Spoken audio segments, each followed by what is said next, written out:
Salut les mordus, bonjour à tous. Alors aujourd'hui, là, dans Nervias Fishing, on va aller pêcher la truite en nymphe. On est donc dans un petit milieu, là, un petit affluent du Rhône, de l'avant-pays savoyard. Donc là, on est en début de saison. Je vais vous montrer un petit coin que j'adore. Il a la particularité d'être un petit peu caché, donc un petit peu moins pêché. Un petit peu moins accessible aussi parce que ce sont des petites gorges. Par contre, il y a deux infranchissables, un en aval, un en amont, qui font que les populations de truites dans ces gorges vont être assez confinées. La technique de pêche d'aujourd'hui, donc ça va être très simple, on ne va pas pêcher très loin, dans un milieu qui est relativement encombré. Donc moi ce que je préconise, c'est pas une canne très longue, hein. Vous pouvez pêcher avec une 9 pieds, 9 pieds c'est l'idéal, 10 pieds c'est bien aussi, ça commence à faire un peu grand. On ne va pas faire beaucoup de fouettés, on ne va pas faire beaucoup de roulés. Ça va être pas mal de lancer arbalète, de poser sous la canne et en pêche assez verticale. Là en l'occurrence sur ma canne j'ai une pointe qui fait à peu près 9 pieds, 8 pieds et demi pour un bas de ligne total qui va mesurer donc 2 fois la canne, de façon à pouvoir pêcher sans sortir de soi, garder le bas de ligne dans la main droite dans la canne et pouvoir utiliser donc ma pointe sur toute la dérive, sur une pointe d'ailleurs en fluorocarbone. Là je suis en 16 centièmes, donc assez gros, mais on est dans des milieux encombrés, avec pas mal de branches, pas mal d'obstacles au milieu de la rivière. Donc autant pour essayer de brider un minimum le poisson, c'est essentiel d'avoir du fluorocarbone qui, de par sa résistance à l'abrasion, va être d'un grand atout dans ces cas-là, d'accord, parce qu'il ne va pas casser en cas de friction sur une racine, sur une pierre ou dans une branche, même s'il a moins d'élasticité, c'est vraiment ce que j'utilise. Comment pêcher ce genre de trou? On va s'approcher vraiment très discrètement, on ne peut pas craquer une seule branche. Voilà. Donc on voit bien en fait la veine d'eau qui est calme là-bas sur la gauche, à ras la cascade, juste sous la petite branche.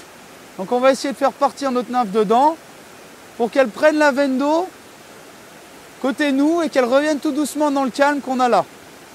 On va essayer de lui faire le tour du pool de ce côté-là.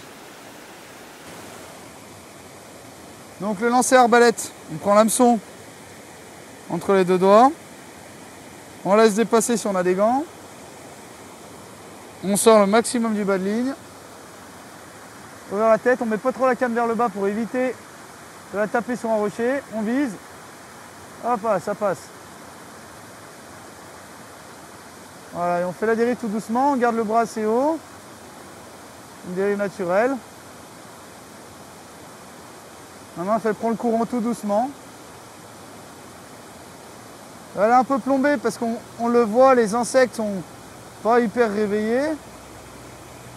Donc pas la peine de pêcher avec une nymphe trop légère. Ça va pas pêcher correctement. Hop, là on va essayer le bord, on va essayer pleine veine maintenant. Là entre les deux branches. Ça il va droit. Hop. Donc maintenant, je vais vous montrer comment on fait une dérive. Je vais vous montrer comment on fait une dérive assez propre. Alors, dérive rapide, ça donne ça. Hop, la nymphe, elle prend le courant. On suit le courant, on suit le courant. Ça serait dans le cas d'une nymphe légère. Hop, voilà, ça va, c'est rapide. On recommence, on repose la nymphe. Et on fait une dérive rapide. Là, en l'occurrence, comme je vous l'ai expliqué, oh, j'ai pris une petite tape là. Et j'aperçois une éphémère là qui est en train de sortir. Donc, ce qu'on peut faire aussi quand on pêche plus lourd, quand les poissons sont plus en remise, qui sont plus planqués, avec des nymphes bien lourdes, on va chercher au fond. Hop, la dérive elle part. On laisse couler la nymphe dans la chute, tout en gardant bien le contact. Et on les fait faire des petits sauts. Tout doucement, on la laisse recouler. Voilà, comme si vraiment le tricot qui se déplaçait, comme si c'était un tricot-pierre qui se déplaçait au fond de l'eau. Pour que la truite elle ait à dépenser un minimum d'énergie. Quand bien même si jamais elle le voit passer plein but à 40 cm d'elle, elle en aura un à taper si jamais les eaux sont encore un peu froides, si jamais elle n'a pas très faim. Tandis que si jamais elle voit un animal qui est plus en faiblesse, là en plus qui n'a pas son fourreau, qui va être au fond de l'eau, qui va se déplacer plus lentement, ouais là peut-être qu'elle va avoir un peu plus tendance à vouloir taper. Donc voilà, des dérives lentes. Nymphe lente, on va chercher le fond. Voilà, on laisse tomber, un peu comme au toc. Hein. Ceux qui attaquent, ceux qui commencent. Quand on fait ça, quand on pêche en nymphe et même quand on pêche en sèche, la plupart du temps, on tient le fil dans ses doigts. De cette façon. Voilà, entre les doigts ou comme ça, comme on veut. De pouvoir sentir, avoir du contact avec la ligne et mieux sentir en fait ce qui se passe. Et souvent quand on pêche en nymphe, pour ceux qui ne l'ont pas sur leur canne, je vous invite à rajouter un anneau de sillon, là, un anneau de tête en sillon, avec une céramique dedans. Ce sera un petit peu plus sensible. Voilà, pas besoin d'acheter un céramine, pas besoin d'acheter un anneau de sillon à 10 balles. Hein. Vous prenez un bel anneau de sillon avec une belle céramique, ça fait tout à fait l'affaire. Allez, maintenant on va voir comment prendre du poisson, les gars.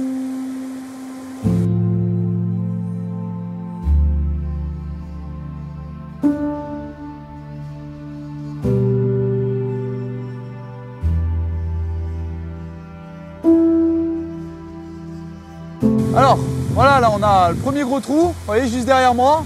On va avoir deux veines principales d'eau. La première, là, au niveau de la chute que l'on voit juste là, ok, à mon pied, il y a un gros rocher au milieu.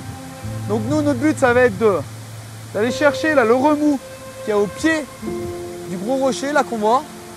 Là où est-ce que je mets ma main, voilà, et on a un gros rocher. Et donc il va falloir aller pêcher juste en dessous dans le remous. Là, parce que potentiellement, c'est vrai que ça peut être une belle zone pour les poissons. Il y a un remous, il y a de la nourriture. Elles économisent de l'énergie aussi en se mettant en contre-courant. Et une belle cachette aussi sous la pierre. Donc tout ce qu'il faut pour qu'il y ait du poisson et un beau poisson. On va essayer avec une petite nymphe là. Donc on va pêcher déjà là au pied de la pierre. Et une fois qu'on aura fait ça, on visera de l'autre côté, là dans la veine d'eau là, juste au pied de la grosse chute.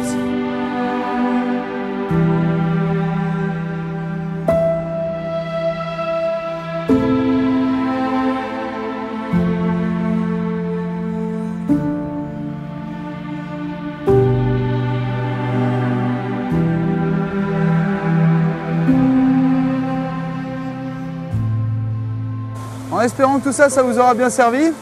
Donc n'oubliez pas, gardez bien le bras en l'air quand vous faites ça. Voilà, histoire d'avoir le fil bien en tension, histoire d'aussi bien gérer nos dérives, de pouvoir ralentir, faire les nymphes plus profonds pour pouvoir vraiment faire nos dérives. Et voilà, pas besoin de lancer comme des bourrins, pas besoin de fouetter. Comme au toc, hein, un petit lancer, on lève le bras, on met un petit coup de poignet, voilà, pour faire partir la nymphe. Et c'est aussi simple que ça. Un petit indicateur. Voilà. Ouais, c'est vrai que ça a l'intérêt du coup d'être pas cher, hein, c'est de la laine. C'est de la laine avec de la laine rouge et blanche en fait tout simplement. Donc bon là c'était difficile. Est-ce que les poissons étaient plus portés sur les terrestres? Est-ce que les poissons ont déjà bien mangé là ce matin? Dur de dire. Mais en tout cas, voilà, perdez pas espoir, continuez. Et puis là, bientôt sur Nervure Axe Fishing, on va vous montrer qu'en nymphe, on fait des beaux poissons. Voilà. A plus les mordus, n'oubliez pas de liker et de vous abonner.